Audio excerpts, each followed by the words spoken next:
Hello everyone and welcome to a brand new video. We have an interesting one for you today. A little while ago on TikTok, I filled out this template called About You Movies, and it has all these little questions here, or I guess little prompts or whatever. So I thought, why not make a video about it and give a little mini explanation as to why each one goes where it does. I just, like about me, get to know me. This channel is still fairly new. So let's get started with box number one, favorite film of all time.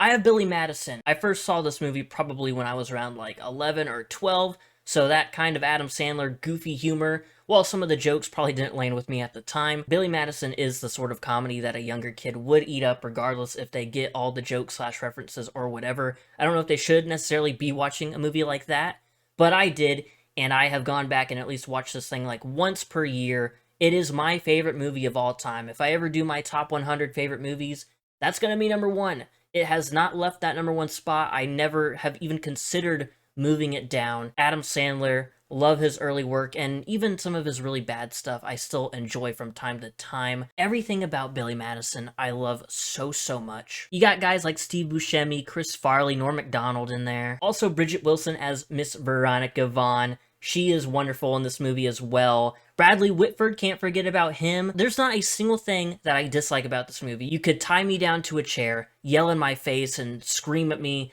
telling me to say something bad about Billy Madison, and I would not be able to. The next box, we have Best Script, and this was kind of a hard one for me. I gave it to a movie I just watched earlier in the year. They came together. It's like a parody of all the silly rom-com scenarios. You have Amy Poehler and Paul Rudd as the two main leads, and I absolutely adore those two. This has every goofy rom-com trope, every possible thing you can think of. I don't think they miss out on a single thing, and the writing is so funny because everything sounds so cliche slash robotic, but it's all played for laughs. Everything they say is either really goofy or just straight up funny. What is that in your ear? What? Wow, a cheeseburger, Mommy. Wow, go eat that in bed. It is so dumb, but I guess that's kind of why I like Billy Madison. I just like dumb, silly things. So they came together, checks all those boxes. I think pretty much every line in that movie is funny, so that's why I decided to give it Best Script. Now for favorite poster, we have Barbarian. I see this poster a lot, even on Twitter, when they're asking what's your favorite out of these movies. Barbarian is always on there, so I always see this poster. It's so simple, just red with Barbarian, and then Georgina Campbell at the top of the stairwell looking down at, the basement where strange things lie beneath. If you haven't seen Barbarian, I don't want to spoil it for you. I don't like really cluttered posters and, all the floating head posters that seem to come up a lot nowadays. So this being very simple, fitting with the movie, it's pretty much just a scene from the movie, but like stylized in a different way. I just see it so much and I love it every time I see it. No notes, it's wonderful. Now for the I'll watch it someday box, we have The Godfather. It's considered one of the greatest movies of all time, that and Godfather Part 2, and it was one of the first movies I added to my Letterboxd watch list when I first made an account. I literally say, I'll watch it someday. I will, maybe. Maybe I'll die before I ever get the chance to see it, and if I do, then whatever. It's not anything I'm in a rush to see, but if a lot of people are hyping this thing up, I'm a little interested, but, someday I'll watch it. Next up is Big Personal Impact. Now, this might not be the personal impact you were expecting, but growing up, I watched a lot of, silly comedies and cartoons and Disney and Pixar movies and all that stuff like most kids do. Then when I got into my teens, I started seeing a few horror movies. I was really scared of them when I was younger. And when It 2017 came out, I was 15 years old, and I had never seen a horror movie in theaters. So It 2017 was my first horror movie in theaters, and it was right around the time I started watching the YouTube channel Dead Meat. I'm sure a lot of you have heard of that channel. James and Chelsea, and all of them do great stuff over there. So watching that channel and seeing it in theaters was just the perfect combination to make me the horror fan I am today. Horror is my favorite genre, and it's because of it. And like I said, Dead Meat as well. So, big personal impact. I am obsessed with horror movies, and any suggestions that come my way, I add them to my watch list. I seek them out and see what they're all about. So while it might not be your typical big personal impact, it still had an impact on me to where now I am borderline obsessed with horror movies. So thank you, It. So for best long movie, a movie that's 3 hours or over, I put Avengers Endgame. It's just a smidge over 3 hours, and I'm not a fan of long movies. It's not because I'm like TikTok brained or anything, maybe it is. I just think a movie can tell all it needs to tell within like around 2 hours. I know some people aren't a fan of making a sequel that's unnecessary, but if the movie does have more to tell, I'm more than fine with getting a sequel. And Avengers, the whole MCU, there are a lot of movies, and it all culminates with this 3-hour borderline masterpiece. It's not perfect, but it is a lot of fun seeing all these characters together and having a cool ass adventure going back in time and all that stuff, trying to stop Thanos. And yeah, I'm a big Marvel fan, and Infinity War is one of my favorite movies ever, so Endgame being the follow-up to that. Plus, honestly, I don't think I've seen too many 3-hour plus movies. I think Endgame and maybe a handful of others are all I've seen, so I had to put Endgame there. It's already one of my favorite movies, so it just fits in best long movie. Now moving on to you like, but everyone hates. For a while, I never saw much hate for Cars 2. I just thought people were kind of weirded out by the fact that it went from racing to spies to the third one being racing again. But the more I look at film side of different social media platforms, people do not like Cars 2. I don't know why. It's a fun spy goofy movie with frickin' Mater. Now I can see maybe if you find Mater annoying, sure, I don't mind Mater. Larry the Cable Guy, cool. And there is still racing involved in this Cars movie. They're like in Italy doing a tour or something. I saw this in theaters with my grandfather when I was however many years old, and I had an absolute blast, and every time I've watched it since then, I continue to have a blast, so I don't know why people don't like this movie. And next up we have a movie that I hate but everyone else likes. My friends that have seen it, and all of the people I've seen on TikTok talk about it, they love the newest Netflix or whatever it was, All Quiet on the Western Front.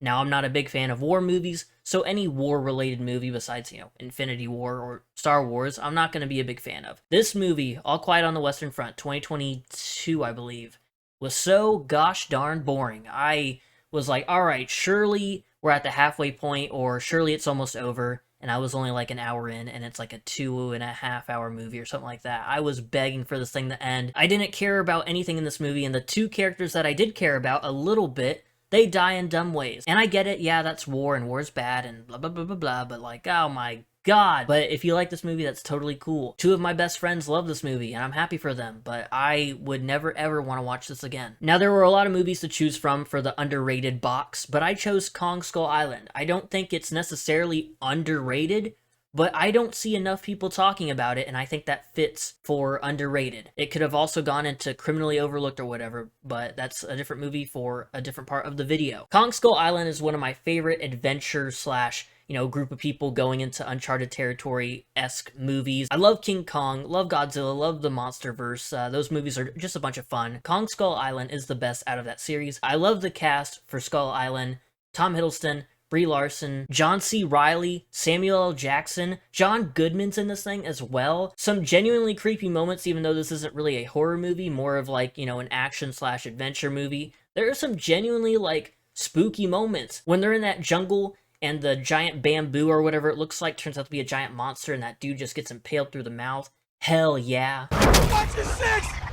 Up above! Up in the tree! Up! The skull crawlers are genuinely terrifying yet cool as hell. And speaking of cool as hell, Tom Hiddleston doing that like gas mask, slicing up these like birds or whatever they are through like this green mist. So damn cool. This movie is badass. And like I said, it's not underrated, but more people need to be talking about Kong Skull Island. Please, please, and please. Now moving on to overrated, I am in a small little chunk of people that probably think this, but Dune 2, and honestly both Dune movies, are overrated as hell. When I watched the first one when it came out in 2021 or whenever, I thought that it was nothing special, it had decent visuals, but other than that, didn't care. Then when Dune 2 came out, everybody was praising this thing to death. So I was like, alright, I pretty much hated the first Dune, but everyone loves Dune 2, so I'll give it a shot. I rewatched the first one, and honestly, after a rewatch, I liked it a bit more. Still don't think it's anything crazy. Dune 2, there wasn't anything that I really cared about. Love Timothée Chalamet, love the cast, but I don't care about any of the characters. The only character that I did care about was whoever the hell Batista played, but in the movie, he gets treated like an absolute bitch, losing every fight he, goes into. The only good things I have to say about Dune 2 is that it's better than the first one, the cast is still great, and the Lisa Nagaib clips that I see on Twitter are really funny. Other than that, nothing. I don't care about this movie. I don't understand. I genuinely have no idea what is so special about the Dune movies. Please inform me. Am I stupid or what? I don't get it. Moving on from a snooze fest to absolute peak cinema, we have Why Do I Like This? And it's The Suckling, made on a budget of $10 and a couple of handshakes and favors. Abortion gone wrong, where the fetus gets into some toxic waste and kills everybody, and by the way, they're also in a brothel. So the low budget, the setting, the idea of this movie, you would expect your average person to be like, this is insanely stupid. What is this? And while I will agree it is insanely stupid, I watched this at 4 a.m. while on my exercise bike, and I was loving pretty much every minute of this damn thing, except for a character named Axel. He's annoying as hell, and he takes up a big chunk of the middle of the movie. But other than that, this thing is amazing. The Suckling, it's probably free on Tubi still. Go watch it. The Suckling is insane, and I don't know why I like it. I just like it. Probably just because it's insane and totally outlandish. I understand if you do not want to go anywhere near this thing. You'll either have the biggest smile on your face within the first 5 minutes, or you'll turn it off immediately. But, you know, you gotta find out. Next up for great soundtrack, we have the Barbie movie. Every song that is played in this movie is so damn catchy, so damn fun. Not to mention that What Was I Made For by Billie Eilish and Phineas won a Grammy and an Oscar, I think. So that's, you know, good stuff right there. Absolutely deserved it. When What Was I Made For plays at the end of the movie, it makes for like a genuinely emotional moment. You got Lizzo, Dua Lipa, Ice Spice, and Nicki Minaj on there. And you also have Ryan Gosling, I'm Just Ken. Also, you have all the Kens singing Push. I wanna push you around. Well, I will. Well, I will. Like, that is so damn funny when they're all sitting around and the Barbies come up with the plan to get them all jealous of one another. If I ever bought a record for a movie soundtrack, it would probably be for the Barbie movie or one of the Guardians. It was a tough choice, but Barbie, kind of more recent in my mind because it's one of my favorite movies ever. And I adore, again, pretty much everything about this movie, including the soundtrack. Next up is That Cinematography... And Mad Max Fury Road takes the cake. All the stunts and all the visuals, the sand and the blue sky, everything in this movie, while there's not too much going on background-wise, like it's just a bunch of sand and, you know, the blue sky. There's a bunch of vehicles rooming around. There's a bunch of guys on poles and like throwing bombs at each other. Everybody's moving and the background is so beautiful. It just gels together so well. I'm not too familiar with my like cinema and movie terms, so when I think of cinematography, I think of like the way things look. I don't know if that's the true definition of it, but Mad Max looks beautiful. Mad Max Fury Road. Love looking at it. Love watching it. So there's my answer for cinematography. Now we have Bad Day Cure. Hot Rod might just be one of the funniest movies ever, and I know if I'm having a rough day or I feel a bit down in the dumps, if I turn on Hot Rod, the stupid shenanigans that Andy Samberg and his friends get into, I will be smiling from ear to ear. If you have not seen Hot Rod, go check it out. I get people might not be a fan of like the dumb comedy, like, oh, that guy's just being an idiot, that's not funny. No jokes are like really well crafted. They kind of are in Hot Rod. They're a perfect mix of stupid and then some just like random like moments of quirkiness. I'm freaking pumped! I've been drinking green tea all goddamn day! Oh! This could have genuinely been a contender for best script. Towards the end, we get the town coming together and all singing with one another, and they're cheering on Rod as he's about to go do his big jump, and then it quickly turns in from happy musical to, oh, we're just going on a riot and looting. It is so damn funny. It's disgusting how people will just, you know, take something good and just take advantage of a situation. Yeah. Next up, we have favorite protagonist. This was an interesting one because it was sort of difficult to think of some characters that I genuinely love to root for, and the one person that was popping into my head was Tom Holland's Spider-Man. These last 3 Spider-Man movies have all been pretty good, if not fantastic, and everything that he faces, I'm just like really rooting for Tom Holland, Peter Parker. I'm like really rooting for him, especially in No Way Home when tragedy just strikes him real hard. I was sad watching him be sad, and I was happy when he was able to triumphantly, you know, beat the odds and save the day and all that stuff. So it might be a weird one. Maybe it's because it's like a little bit of a recency thing, but favorite protagonist will go to Tom Holland's Spider-Man. And now for favorite trilogy/series, we have Deadpool. Again, it might be recency bias, but Deadpool Wolverine is so damn fantastic. But let's go back to the first Deadpool. Not the biggest fan of it, but it does set up like who Deadpool is, and I liked it a bit. But then we move on to Deadpool 2, which is way more fun. We get the X-Force. That's a lot of fun. More Ryan Reynolds, Wade Wilson shenanigans. And then we get the third big, I guess, more blockbuster feeling Deadpool and Wolverine. Love everything about it. I don't think there's a single thing in there that I hate other than Cable and Domino not being there, but that's nothing that I have a major complaint about, just something that, you know, I wish they added. Now for biggest letdown, we have The Dead Don't Die. I saw a trailer for this and I absolutely loved the cast. Adam Driver and Bill Murray, plus Selena Gomez is in there and Tilda Swinton. I loved every name that I saw pop up for this movie. Then when Max first came out, the first movie I watched was The Dead Don't Die, and I was like, yay! Got a new popular streaming service?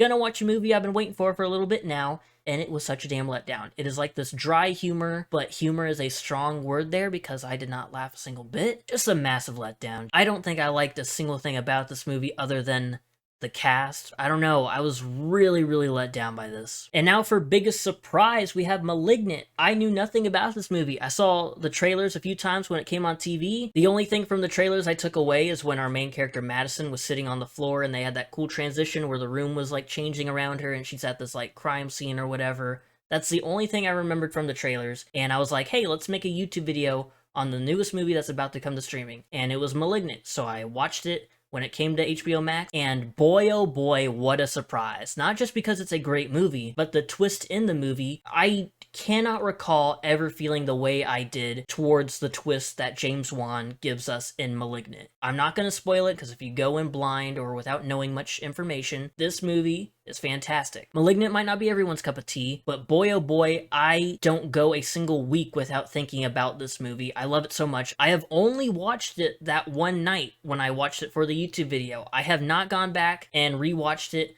to maybe like readjust my thoughts or confirm that I do love this movie. It just stays permanently in my head, and one day I will rewatch it, and I really hope my feelings don't change in a negative way. I hope I love it just as much, if not maybe a little bit more. James Wan as a director, I'm excited for any project he works on. He's gonna do Creature from the Black Lagoon. I think that's like rumored to be a thing he's gonna work on, which that sounds fantastic. James Wan as well, I need you to work on that Crooked Man Conjuring movie. I know they kind of dropped it, but I need you to pick it back up and I need you to do it. Please, for me. James Wan, please. Now on the bottom row, we have not the best, but having fun. And there were a few movies that came into my head, but I decided to go with Killer Clowns from Outer Space. The budget isn't all there, even though they did quite well for what they had to work with. I liked all the, costumes and the little effects they had, all the practical stuff they had going on. The movie overall, quality-wise, is only at a high in some aspects, but I love Killer Clowns from Outer Space so much. The part where it says, but having fun, capitalize all of that. I have a blast every time I've watched this. If I traveled to a deserted island and I only had a small chunk of movies to take with me, Killer Clowns from Outer Space would definitely be part of that group. I could watch this thing every night for a year and I would not get sick of it. What are you going to do with those pies, boys? If you're not into the goofier side of horror or just goofy movies in general, you're probably not going to have a great time with this, but I can definitely understand if you think this is a bunch of nonsense, but I love it. Now for Criminally Overlooked, we have a movie that I've seen a bit of praise for, but not a whole lot of things being said about it. We have Lars and the Real Girl, Ryan Gosling, a little independent movie. This movie made me cry. It is so beautiful, but so, again, like a lot of these movies, so goofy. The premise is so, silly, where Ryan Gosling gets, the sex doll, but he truly believes it's his girlfriend slash partner, and everybody else in the town around him is like, oh, you're such a nice boy, that we'll go along with this thing that you're doing. And by the end of it, everyone is genuinely like, we love your partner, Ryan Gosling. We love her so much. We adore her. Let's use her for different jobs around the town. Everyone does their part in this movie so extremely well. And I know some people have talked about this movie, but I have not seen enough people talking about it. I think it is criminally overlooked. Ryan Gosling, in my opinion, besides Barbie, his best damn work. I have never been so emotionally attached to a character or a performance in quite some time. And now for a depressing movie, we have what else but The Iron Claw. I love wrestling, I know the Von Erich story, and this movie did an alright job telling it. There's more to it, but it is still a very emotional, depressing movie. I'm not a brother no more, he says at the end, and everybody cried. I didn't cry like I thought I was going to, but I was really attached to everybody in this movie. I wouldn't go back and rewatch it a bunch of times, but at the same time, I kind of would. It's real depressing. The performances are great, but it's such a bummer. So it was the first thing that hopped in my mind for depressing movie. And now we have favorite active director. This one might be a bit divisive. I know there are tons of directors that get shouted out all the time, like Christopher Nolan, Martin Scorsese, all those guys. But to me, James Gunn, every movie I've seen of his has been fan-freaking-tastic. As someone who loves superhero movies, James Gunn does an amazing job with every project related to superheroes he's done. Guardians of the Galaxy 1, 2, and 3, The Suicide Squad, one of my favorite movies ever, Peacemaker, such a great show. So far, I don't think there have been any misses from James Gunn. There are some other directors I could have thrown up on here as well, like James Wan was also Another one, I was like switching back and forth with him and Gunn, but I decided to go with Gunn because The Suicide Squad is one of my favorite movies of all time, and Guardians of the Galaxy is one of my favorite trilogies of all time. That could have gone in favorite trilogies. So James Gunn, keep making stuff. We're getting close to the end here. We have favorite animated movie, Toy Story 3. Depending on my mood, it will probably change, but Toy Story 3 is what I always go back to. Nearly cried, everybody always thinks about the ending. The best Toy Story movie, lots of hug and bear, great villain, the daycare center, fun little setting, the group of bad toys versus our classic little hero toys. I got to see this in theaters when I was young,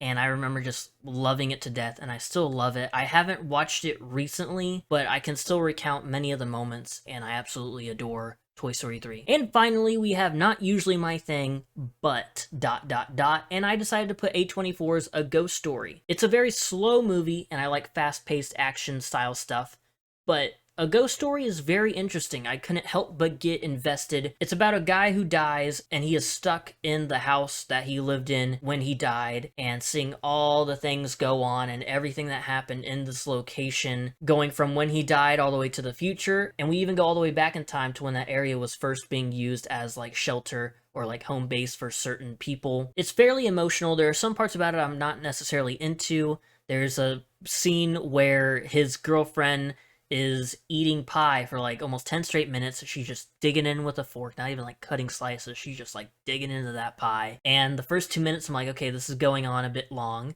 But then it goes on for a few more minutes, and I'm genuinely on the edge of my seat being like, imagine this is the whole movie. Her sitting in the kitchen eating that pie happens early enough in the movie to where I'm like, is this gonna be the whole thing? Spoiler, it's not the whole thing, but it definitely, you know, had my eyebrows raised. There's one key part of the movie where there is a note that the girlfriend puts into the wall, and he is like trying to dig it out of the wall, and then new families move in, and he gets distracted. And now here's a spoiler, so if you're interested and you don't want it spoiled, don't listen. At the end of the movie, he finally digs out the note from the wall, and we never get to see what it says, and I'm so damn pissed because I was asking the whole last 30 minutes of the movie, what does it say? And we never know. I've seen some people have theories online, and I like some of them, but it crushed me that we didn't get to see what it said. I know some people are like, well, some things are just better off left unknown or whatever, but no, I want to know. I want to know.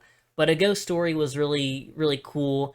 Not anything I would go back and rewatch just because it's slow as hell, but I was invested. So, not usually my thing, but I really did enjoy it. There you have it. This is definitely not a video I'm used to making. I thought it was interesting enough. Tell me in the comments every one of the answers for all your little boxes, or just, some of these. Do whatever you'd like, and I'll see you in the next video.